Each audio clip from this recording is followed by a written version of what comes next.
Shalom, shalom, shalom, shalom, bien-aimés dans la foi, la famille chrétienne. De nouveau, nous, dans l'Assemblée de Dieu, je vous ai promis, dès qu'on a une nouvelle, Dieu nous a fait grâce, on a eu la visitation divine de Dieu dans l'Assemblée de Dieu. Ceux qui n'ont pas suivi, donc je vous dis déjà de nouveau, vous pouvez aller voir hier, on a eu la visitation de Dieu par un grand message de Dieu qui a libéré des âmes. Et ce matin, cet après-midi même, Dieu nous a encore assistés. Donc, il n'y a pas vraiment à présenter ceux qui ont connu la servante de Dieu qui les a suivis avant. Je ne vais pas la présenter, elle va se présenter elle-même. Je me réjouis de dire bonjour maman Déborah Malgrette. Oui, Bonjour maman. bonjour maman. Je vous laisserai vous présenter vous-même. Le peuple de Dieu vous connaît déjà, mais je laisse déjà. Bonjour à tous ceux qui sont en train de nous suivre. Je m'appelle la révérende Déborah Marguerite de la Fondation Le Racheté au Congo. Amen, amen, amen, amen, amen. Oui, servant de Dieu, nous avons eu la grâce. La Suisse vous a accueillis. Je ne sais pas si c'est des nouveaux, vous êtes déjà venus. Pour le travail de Dieu, c'est du nouveau. Ah, donc on a une grande visitation de la Suisse aujourd'hui, après autant d'années. Servant de Dieu a servi Dieu en Europe, en Afrique. Elle a un peu sillonné les 4 coins du monde, mais aujourd'hui, c'est nouveau pour la Suisse. Donc, il y a une nouvelle chose. Servant de Dieu, qu'est-ce que vous avez à dire, vu qu'au peuple de Dieu vous suit aujourd'hui en Suisse? C'est le message que Dieu m'a donné, que j'ai un peu partagé partout, et qu'il est temps de chercher l'éternel. Il est temps. Nous courons vers la fin de l'histoire de l'humanité. C'est beaucoup plus vrai aujourd'hui qu'auparavant, hein, que Jésus revient bientôt. Et tout celui qui veut remporter la victoire doit se réinvestir dans l'intimité avec Dieu. C'est le message principal. Si je peux donner support des Écritures, je préférais parler de Daniel 11, verset 32. Ceux qui connaissent les dieux agiront avec fermeté, ils feront des exploits. Dans ce moment, nous avons besoin d'être forts en Dieu, et cela vient par la connaissance de Dieu pour échapper la flatterie, les flatteries de Dieu de ce monde qui est en train de conduire plusieurs dans l'erreur. Amen, amen, amen, amen. Acclamez les seigneurs, acclamez Alléluia. ceux qui sont dans les plateaux, qui sont en direct avec nous. Nous sommes bénis en Suisse. Maman, Dieu vous a parlé que c'est le temps, c'est un message de réveil. Ouais. Vous réveillez ceux qui croient que Dieu ils arrive après. Vous réveillez ceux qui croient que, bon, voilà, j'ai encore mon temps. Par rapport à ça, qu'est-ce qu'il y a les profondeurs de dire à quelqu'un, ça fait longtemps qu'il est déjà dans la présence de Dieu. Vous avez de l'expérience par la grâce de Dieu par rapport à votre parcours. Mais vous direz à quoi quelqu'un qui a fait autant d'années, mais il ne voit rien. Il ne voit rien. Ce que je veux dire à celui-là qui dit, je passais autant de temps dans l'église et je ne vois rien. On me dit que Dieu est réel. Moi, je n'ai pas encore eu l'expérience de Dieu ni visitation de Dieu. Je vais te dire ceci. C'est lui qui est fidèle à Dieu n'est jamais déçu. La Bible dit, Jésus a parlé à ceux qui ont cru en lui. Dans Jean chapitre 8, verset 31. Les Juifs qui ont cru en lui. Il les a dit, si vous demeurez dans ma parole, demeurer, c'est-à-dire faire de ma parole votre habitation. Demeurez dans ma parole. Vous deviendrez mes disciples. C'est alors que vous connaîtrez la vérité et la vérité vous affranchira. Yes. Nous sommes toujours pressés pour pointer les doigts à Dieu. Dieu nous a jamais promis de respirer pour nous pour que nous restions en vie. Chacun qui doit rester en vie doit accepter cette responsabilité de respirer de lui-même. Autrement dit, tu dois accepter cette responsabilité de découvrir qui est Dieu à travers sa parole, pas à travers ce que les autres ont dit. Tu dois chercher l'esprit de la révélation. Paul priait pour l'église d'Éphèse. Dans Éphésiens chapitre 1, verset 17, il dit ceci. Paul disait, J'ai pris le Père de notre Seigneur Jésus-Christ de vous donner l'esprit de sagesse et de la révélation dans la connaissance de Dieu, pour que les yeux de votre entendement soient illuminés, pour que vous sachiez quelle est l'espérance de votre appel. Celui-là n'a pas encore touché l'espérance de l'appel, mais il a besoin d'esprit de révélation de la parole de Dieu. Il a besoin d'arrêter de compter sur le pasteur pour expérimenter Dieu. Il a besoin d'entrer dans l'intimité personnelle avec la parole de Dieu. Yes. Lorsqu'on parle d'intimité, nous avons cette erreur de toujours penser d'abord à la prière. Est-ce que la prière est mauvaise? Non. La prière est essentielle. Mais la prière, aux définitions des Écritures, c'est apporter la parole, la promesse de Dieu auprès de Dieu dans le communion, dans un dialogue. Seigneur, tu as dit ceci. Moi, je suis en train de voir ceci. Accomplis ta parole dans ma vie. Ça ne devait pas être ainsi. Alors Jésus donne des paraboles. Dans Luc chapitre 18, verset 1. Il donne les paraboles de veuves. Il donne des paraboles de veuves qui étaient parties auprès des juges uniques. Il dit, les hommes devaient toujours prier. Maintenant, qu'est-ce qu'il nous a démontré comme prière? Il a dit, le veuve est parti auprès des juges uniques. Elle demandait que le juge unique puisse lui rendre justice. Elle demandait sous base de quoi? Sous base de ce qui est écrit. Si nous prenons cet verset du Nouveau Testament et nous relions cela à Ésaïe 43, verset 26, qui dit, apporte-moi ton mémoire, dis-moi de quoi tu me reproches et discutons tous les deux cette affaire. Énumère les raisons qui te donnent, les faits qui te donnent raison. C'est-à-dire, celui qui ne connaît pas la parole de Dieu ne peut pas remporter la victoire. Amen, amen, amen, amen, amen. Donc amen. l'intimité, c'est réellement avec la parole de Dieu. Et la prière, c'est réellement apporter la parole de Dieu en communion avec Dieu. Yes, là c'est la révérende Déborah.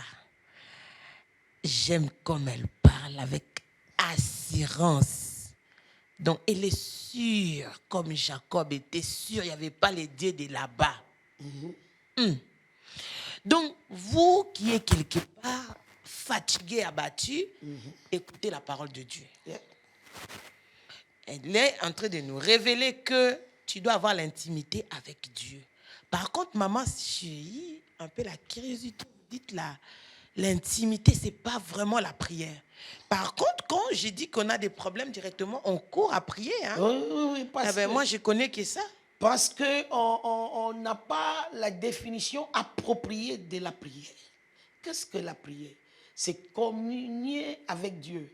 Dialoguer avec Dieu. Mais Dieu est esprit, tu dois apprendre son langage et tu dois parler son langage pour dialoguer avec lui. Tu dois l'amener la parole de Dieu. Alors, quand je dis intimité avec la parole, c'est une manière de dire que la prière est vide sans la parole. Au fait, la prière et la parole, c'est les deux côtés différents de même pièce de monnaie. On ne peut pas les séparer. Yes. Tu ne peux pas entrer dans la méditation de la parole sans avoir communion avec Dieu. Yes. Et communion avec Dieu, c'est la prière. Je peux donner une autre parole de Jésus dans le Nouveau Testament, Matthieu 11, verset 28. Nous aimons réciter ça. Êtes-vous fatigué et chargé? Venez à moi et je vous donnerai du repos. Yes. On s'arrête au verset 28. Or, il y a une continuation du verset 29. Il dit, apprenez de moi. D'autres versions disent, mettez-vous à mon école. D'autres versions disent, devenez mes disciples. Donc, Jésus est en train de dire, nous avons ce privilège d'approcher de Dieu dans la communion que nous appelons la prière. Mais nous devons être équipés avec la connaissance de constitution de son royaume. Amen. Waouh, ça c'est beau. Acclamer Dieu, ça c'est beau. Oui. Ça, c'est des révélations pour des gens qui sont matures, qui veulent vraiment s'en sortir, peu importe l'endroit qu'on l'a mis ou elle-même s'est mis. My God. Maman, en parlant de la prière, vous avez bien décortiqué pour envoyer le peuple de Dieu de s'approcher de Dieu. Mais quel intérêt? Moi, je veux quelque chose, je n'ai pas besoin seulement de m'approcher de lui. Le problème est où, Maman Prisca? Nous sommes en train de demander à Dieu ce qu'il nous a déjà donné en Jésus-Christ. Éphésiens 1, verset 3 n'est pas de blague, n'est pas de slogan. C'est la vérité, c'est une vérité spirituelle réelle. Il a dit, béni soit le Père de notre Seigneur Jésus-Christ, qui nous a déjà donné toutes les bénédictions célestes en Jésus-Christ. Cela signifie quoi? Bénédiction céleste ne parle pas de bénédiction qui est au ciel. Non, ça parle de bénédiction invisible. C'est de même manière que tu es en train d'attaquer le diable qui t'a déjà accablé de toute malédiction de tes ancêtres dans l'invisible. Dans l'invisible, tu n'as rien fait physiquement. Mais ces histoires-là qui ont été faites, tu n'as même pas été né, est en train de trouver l'expression chez toi. De même, ce que Christ a fait à la croix a déjà accompli certaines bénédictions pour nous. On n'a pas besoin de demander ça. On a besoin de savoir que c'est à nous et voilà ce que nous devons faire pour déclencher sa manifestation. Or que le chrétien moyen, pour elle est en train de prier pour que Dieu fasse. Yes. C'est l'erreur. Dieu a déjà tout accompli. Dernier mot de Jésus à la croix. Tout est accompli. Mais Paul, quand il prie, par contre, pour les églises, il prie que l'Éternel puisse nous aider de savoir, de connaître ce qui nous a été déjà donné en Christ et comment l'accéder. C'est pourquoi la vie de prière est vide sans la connaissance approfondie, révélée de la parole de Dieu. Tu vas voir ça dans la vie de Jésus. Jésus priait toujours selon la parole de Dieu. Même dans les tentations, il a remporté la victoire comment? Par la parole. Par la parole, parce que lorsqu'il était sous terre, il était 100% homme, il n'était pas Dieu. Tu vas voir ça, on l'a trouvé à l'âge de 12 ans dans le synagogue. Ça, c'est Luc chapitre 2, versets 46 et 47. Les parents l'ont trouvé en train d'écouter et des pharisiens et des scribes et de poser des questions. C'est-à-dire, Jésus a appris. Il a appris. Pourquoi? Parce que la prière n'est pas de force sans soutien de ce qui est écrit. C'est comme tu pars au tribunal et tu ne connais pas la loi. Tu peux t'impliquer. Hein? Et ça peut te faire entrer dans la prison. Mais Jésus connaissait la parole. Regarde le contenu des tentations de Jésus. Le diable n'est pas venu avec autre chose, il est venu avec la parole de Dieu. À moitié. Mais parce que Jésus avait la connaissance appropriée, révélée, il pouvait discerner là où se trouvent des mélanges de mensonges et d'exagérations. Amen. Merci, vous avez bien fait d'acclamer parce que la vérité est digne d'être acclamée. N'est-ce pas? Il a dit que mon peuple périt, osé, manque de la connaissance. Aussi longtemps tu rejetteras la connaissance, c'est toi qui vas souffrir. Ouais. Donc il est temps que tu exiges le temps, que tu puisses chercher les Écritures pour avoir les éléments. Là, servant de Dieu, il est en train de nous donner un peu d'outils. Mais on parlera de la racine des ancêtres. Parce que maman, elle a bien touché. Hein. Le problème, c'est la racine. Hein. Ouais. Nous prions, nous faisons ce qu'il faut, mais non dans la règle. Maintenant, par la grâce de Dieu, la révérende, elle vient de nous dire que le problème, ce sont que tu n'étais même pas né, mais il y a eu des choses. Oui. Maman, quelqu'un qui est né, qui a des racines compliquées, elle est déjà dans la service de Dieu, quel outil ou quel missile vous allez lui donner pour qu'elle s'en sorte? Parce qu'elle prie déjà. Sérieusement, il n'y a pas l'outil plus fort ou l'arme plus forte que la parole de Dieu. D'abord, Il y a des gens qui disent les choses anciennes sont passées, toutes choses sont devenues nouvelles. Je suis d'accord avec toi. Des Corinthiens 5, verset 17. Oui, c'est la vérité, mais une vérité qui est potentielle, qui n'est pas activée. Tu dois l'activer par l'obéissance. Tu dois l'activer par ta foi. Alors, qu'est-ce que la personne pareille peut faire? Il doit assimiler ce que Christ a fait pour lui. Colossiens chapitre 2 dit ceci. Nous avons été crucifiés avec lui et ressuscités dans une nouvelle vie avec lui. Nos péchés pardonnés et les documents qui nous condamnent, parlons des racines, a été détruit. Si tu connais cette vérité qui est dans la tête, lorsque les attaques viennent, tu ne seras pas capable de résister. Mais si tu connais, comme un homme connaît sa femme, une révélation interne, intériorisée, même si l'ennemi vient comment, tu vas le mettre à genoux avec la vérité. Pourquoi? Là où il y a la lumière, les ténèbres ne discutent pas. Yes. La parole de Dieu est la lumière. Et la lumière de la parole de Dieu, Jean 1, 5 dit, ces ténèbres ne peuvent pas l'étouffer. Donc, lorsqu'on parle de la révélation de la parole de Dieu, intimité avec la parole de Dieu, comprendre que c'est vraiment important. C'est la chose plus importante. Jésus lui-même nous a donné une autre histoire de Marie et de Marthe. Dans Luc chapitre 10, il est entré dans la maison de Marthe. La maison appartenait à Marthe. Mais la Bible nous dit, Marie, dès que Jésus est entré, Marie s'est mise au pied de Jésus. Écoutez ce que Jésus disait. Yes. Marthe était occupée en train de préparer des frites, de Thompson, je ne sais pas, de poulet. Et puis à un moment, il dit, oh, Jésus, comment tu ne peux pas dire à ma soeur de m'aider dans la cuisine? Et Jésus qui regarde dit, ah, Marthe, merci, hein, tu voulais m'accueillir avec beaucoup d'honneur, cérémonie, matériel, physique, Chanel. Non, je suis un esprit, moi. Et Marie a fait ce qui est plus important. Et personne ne l'ôtera ce qu'il a choisi. Yes. Qu'est-ce que Marie a choisi? Écoutez la parole de Dieu. D'autres versions disent, tu te tourmentes pour beaucoup de choses, mais il n'y a qu'une seule qui est importante, qui est nécessaire. D'autres versions disent qui est nécessaire. Quand on dit nécessaire, c'est-à-dire le plus important, c'est qu'on ne peut pas se passer. Yes. C'est la parole.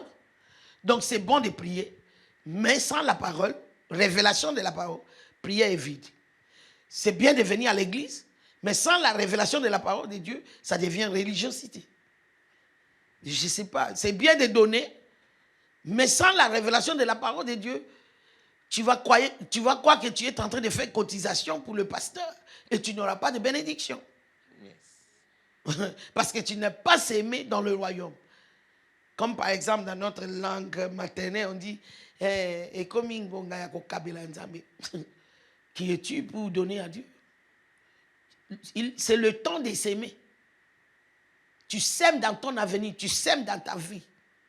Et ce que tu sèmes reviendra vers toi, selon la parole de Dieu. Si tu le fais avec foi. Mais qu'est-ce que nous avons? Les gens croient qu'ils sont en train de donner au pasteur. Alors ils sont frustrés. Parce qu'il n'agit pas avec foi. Et tout ce qui n'est pas fait avec foi, la Bible dit, est péché. Sans la foi, vous n'êtes pas agréable à Dieu. Toi qui es sous la sorcellerie, la malédiction, les sources difficiles, on vient de dire que la racine, peu importe d'où tu viens, on vous a donné un petit indice. Même si vous regardez à livre d'Éphésiens 1, verset 4, il nous a élis avant les fondations du monde. Exact. Donc, avant que les ancêtres existent, toi, Dieu t'avait déjà élu. C'est à toi juste d'accepter et de croire. Jésus, merci. Servant de Dieu, on a déjà une astuce qui est bien. Donc, pour le problème des racines, on n'a qu'à s'asseoir à la parole. La vérité, on devait le croire. Et c'est là que c'est notre sortie. Parce que la parole va nous montrer ce qu'il faut faire. Prends par exemple, tu ne peux pas faire des combats spirituels sans l'aide du Saint-Esprit. Mais le Saint-Esprit, tu vas trouver qui il est dans la parole. Comment cultiver l'intimité avec lui dans la parole. Et quand tu fais ça, tu ne peux pas manquer la lumière avec laquelle tu peux traiter des racines. C'est simplement ça. C'est pourquoi je suis en train de m'atteler sur la parole. Les chrétiens, surtout de nos gens, ouais, les Africains, nous prions beaucoup. Et il est temps de revoir les choses. La prière n'est pas faible. La prière est efficace. Il y a une version anglaise de Jacques chapitre 5, verset 16. Il dit, la prière efficace de l'homme juste est puissante et elle produit des résultats indiscutables et efficaces. Yes. C'est l'anglais amplifié. Donc, prière, je ne minimise pas la prière. J'ai simplement dit que la prière ne peut pas donner le meilleur sans la révélation de la parole. Yes, yes, yes. Tout était clair. La servante de Dieu, elle a bien décortiqué ça. Mais j'aimerais poser la question, maman. Quelqu'un qui a déjà compris ce que vous venez de dire. Oui. Et maintenant, elle a tous les atouts. Maintenant, le problème, c'est qu'elle a su à la main comment le produire, comme vous avez dit, il faut... Comment le mettre à l'œuvre. Voilà. Ce n'est ni par la force, ni par la puissance, mais par mon esprit. Zacharie 4,6, c'est-à-dire, tout un chacun, quels que soient les atouts qu'on peut prétendre avoir, sans l'aide du Saint-Esprit, on ne peut rien. Amen. Le souffle de l'esprit sur ce que nous faisons, c'est ce qui fait la différence, qui nous aide à produire des résultats surnaturels. Même si tu bascules les choses, tu pars des côtés des sataniques. Il peut lire tous les livres d'occultisme, de franc-maçonnerie, je ne sais pas quoi. Mais pour avoir des résultats, ils vont passer aux pratiques d'invocation des esprits promis. Mais non, toi, tu ne crois même pas que tu dois être baptisé du Saint-Esprit. Qu'est-ce qu'ils sont en train de dire là? C'est quoi ça? Qui les apprend? On n'apprend pas ça. C'est une impartation divine. C'est un transfert divin qui se produit à l'instrument de ta foi. Quand tu crois ce que la Bible dit, tu es baptisé du Saint-Esprit. Avec l'aide du Saint-Esprit, tu trouves la force de mettre en pratique ce que Dieu te dit de faire. Par exemple, quelqu'un qui, dans sa racine, il y a la pauvreté atroce. Quel que soit ce que tu fais, c'est dans pareille famille que tu vas trouver un comptable qui vit dans les dettes, des dettes en dette. Comment un comptable peut vivre des dettes en dette? Il y a un esprit qui arrache son argent. Il touche l'argent comme ça. Mais cet esprit a déjà arraché le pouvoir d'achat de cet argent. Et il lui a enlevé la sagesse financière des dispensations de cet argent. Mais non. Quelqu'un comme ça, s'il est dans la parole de Dieu, il connaît qu'il doit honorer ses engagements financiers que la Bible recommande. Il n'arrive pas. C'est le Saint-Esprit qui va lui dire. Moi, je reçois les gens, ils viennent, maman, je sais que je dois payer ma dîme, mais je ne comprends pas. Soit j'oublie, et je fais toutes les dépenses, et je me dis, je n'ai pas payé la dîme. C'est quel esprit fait que tu oublies de payer la dîme? L'esprit de pauvreté. Parce que là, quand ça vient avec des problèmes à gauche, à droite, il te met sous pression. Tu commences. Dieu quand même va comprendre. Qu'est-ce que je vais faire? Je dois payer ces dettes, je dois payer ma maison, je dois payer Minerva des enfants. Si j'enlève encore un peu. Là, cet esprit te bloque l'illumination que Dieu peut produire des miracles financiers. Amen. Et la personne commence à lutter. Bon, mois prochain, je vais faire. Mois prochain, jusqu'à ce que des dettes vont lui dépasser. 2017, Dieu m'a dit d'enseigner. J'ai fait un séminaire pendant toute une année, l'intelligence financière. Pour clôturer ce séminaire, le Saint-Esprit m'a parlé de comment gérer l'esprit des dettes. Est-ce que vous le savez que dette, c'est un esprit? Mais si tu vis à l'étranger, à l'Occident, tu ne vas pas voir que dette, c'est un esprit. Tu vas voir ça comme système normal de chez nous ici. C'est un esprit, c'est un esprit. C'est un esprit qui appauvrit. C'est un esprit qui détruit le lendemain à partir d'aujourd'hui. Il te fait bouffer des mains aujourd'hui. Et lorsque tu arrives dans ton demain, tu n'as rien. Tu n'as rien. Et tu laisses rien pour tes enfants. N'est-ce pas l'état critique des Africains? Je ne sais pas combien de pourcentages qu'on peut trouver parmi les Africains qui laissent richesse pour les enfants et les enfants de leurs enfants. Mais la Bible dit, un homme juste laissera l'héritage pour les enfants de ses enfants. C'est ça notre héritage en Dieu. On n'arrive pas à l'atteindre. Pourquoi? Parce que la force pour appliquer les principes qui va nous faire expérimenter la réalité de cette promesse, on n'en a pas. Alors celui-là qui accepte Jésus dit, j'ai tous les atouts. Cherche l'aide du Saint-Esprit. Demande à Jésus de te baptiser du Saint-Esprit. La Bible dit, quand Jésus viendra, il nous baptisera du Saint-Esprit et de feu. Jésus lui-même, il a marché avec ses disciples 3 ans et demi. Mais avant de partir, il fait que répéter, ne bougez pas de Jérusalem jusqu'à ce que le Saint-Esprit viendra sur vous. Et même après sa résurrection, Actes des Apôtres, chapitre 1, verset 4 et 5, il dit, vous avez été baptisés de l'eau par Jean. Dans peu de temps, vous serez baptisés du Saint-Esprit. Et c'est ce qui fera de vous mes témoins. Donc, sans la puissance du Saint-Esprit, on ne peut rien. Toi qui dis, j'ai des atouts, je suis né de nouveau, je lis ma Bible, je pars à l'église, je fais ce que la Bible dit. Il faut maintenant chercher l'aide, la capacité du Saint-Esprit, pour le faire pas de manière technique, mais de le faire de manière révélée. La parole révélée va toujours prendre chair et se manifester. Amen. Acclamer des révélations que l'Éternel donne encore à sa servante révérente. Quel exploit pendant tous ces temps. J'ai entendu au moment de la prédication, vous avez parlé presque 40 ans de ministère. Il y a coco dans les choses de Dieu. Mais les apôtres, ils ont laissé un fondement. La révérente, elle a monté aussi une petite. Nous aussi, on montera, nos enfants monteront, ainsi de suite. Mais aujourd'hui, nous avons peu bénéficié parce que là où vous avez fait, personnellement, de notre génération, servants de Dieu et serviteurs, on est en train d'avancer. On a beaucoup à apprendre. Qu'est-ce que vous pouvez donner? Quelque chose au peuple, comme on dit, au corps de Christ, parce que vous avez des choses à donner. Mais quand la génération d'aujourd'hui ne vous demande pas, je sais, là, vous ne donnez pas à quelqu'un qui ne demande pas. Bon, c'est vrai. Si je peux dire à cette génération, en tout cas, l'esprit qui te fait croire que tu connais te trompe. Tu ne connais pas comme il faut connaître. La Bible dit 1 Corinthiens chapitre 7, verset 4. C'est lui qui croit qu'il connaît, qu'il soit bien sûr qu'il ne connaît pas tout ce qu'il y a à connaître.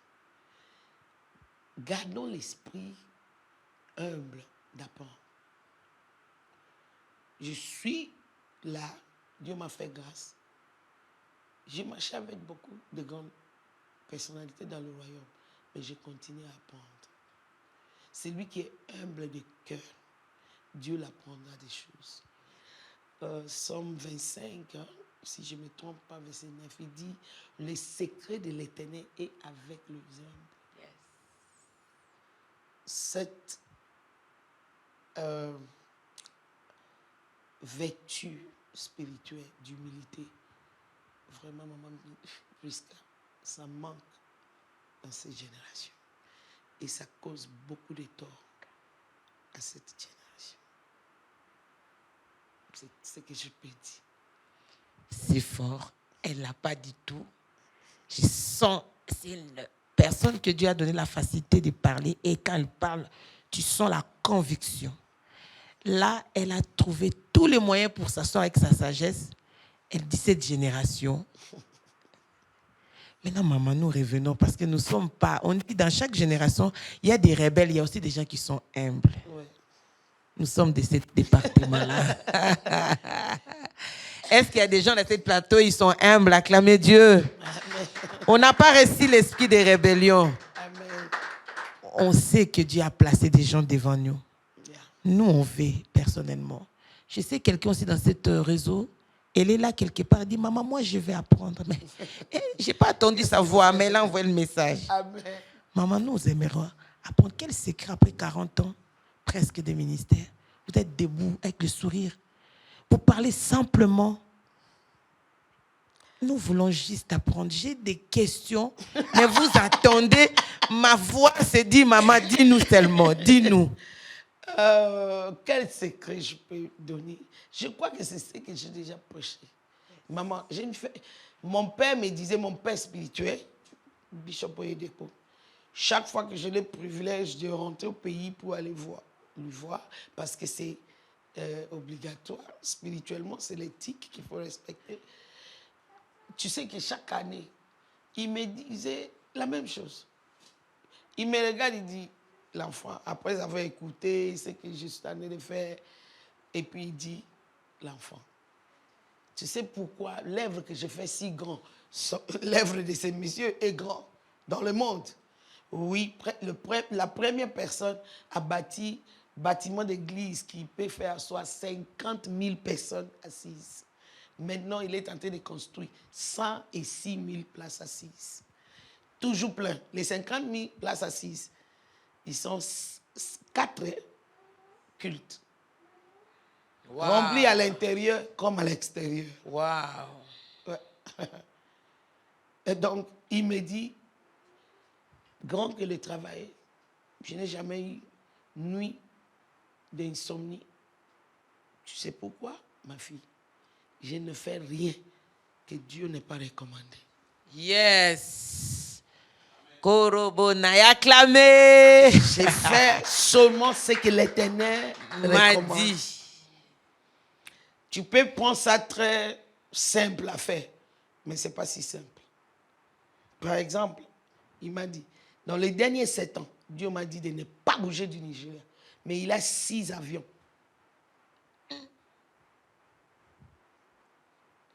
Mais ça fait 7 ans qu'il ne bouge pas. Parce que Dieu a dit. Est-ce que tu peux avoir des avions? Et Dieu te dit, reste. Et tu vas rester. L'obéissance. Comment, maman? Je vous écoute. Obéissance, soumission à la direction divine. Quand on n'était même pas à ce niveau-là de grandeur, parce que moi, on m'a épousé chez lui.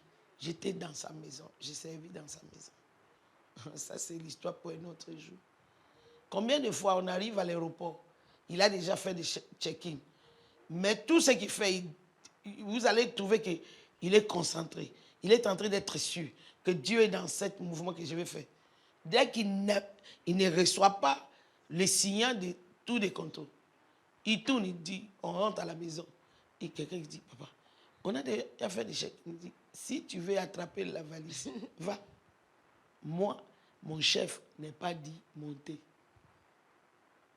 Donc, valise et tout ce qui est dedans, perdu.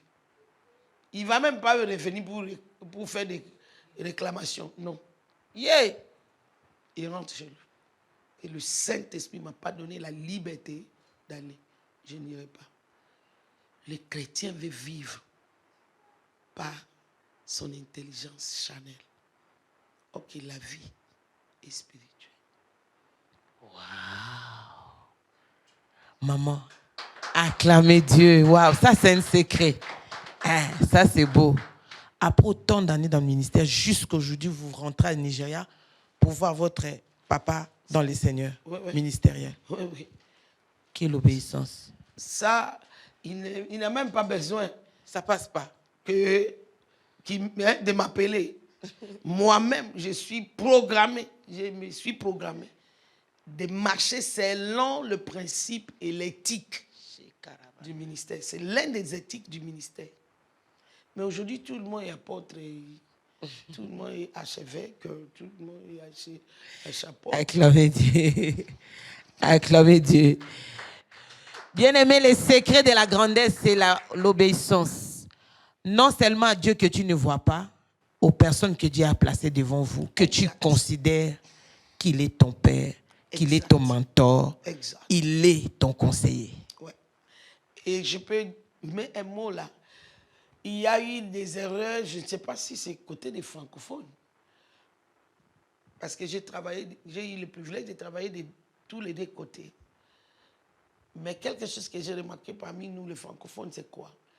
On trouve la personne qui t'a fait accepter Jésus comme père spirituel. C'est faux et archi faux. C'est l'instrument que Dieu a utilisé pour te faire accepter Jésus. Il n'est pas père. Le père, c'est celui que Dieu t'a donné pour t'impacter et pour te montrer le chemin. Et c'est Dieu qui te donne. Ce n'est pas toi qui vas choisir. Celui-là, on ne joue pas avec lui. Yes. On ne joue pas avec lui. Parce que ce que toi, tu peux voir lorsque tu te mets sous l'immeuble, lui, il peut voir ça assise. C'est-à-dire le nombre d'expériences. Dans un mot, il peut te sortir des problèmes. 10 minutes avec un mentor. Alors, parfois, ce n'est pas monter aux montagnes 100 jours que tu as besoin. Tu as besoin de fléchir devant un mentor pour avoir 10 minutes. Yes. Yes. Jésus est bon. Jésus est bon. Tu n'as pas besoin de faire 40 jours pour maigrir. Tu n'as qu'à connaître que celui-là, il peut me dire quelque chose dans 1 heure. Ça peut régler 40 jours de prière. Oui. Conseil gratuit. Vraiment conseil gratuit. Que Dieu te bénisse pour l'émission.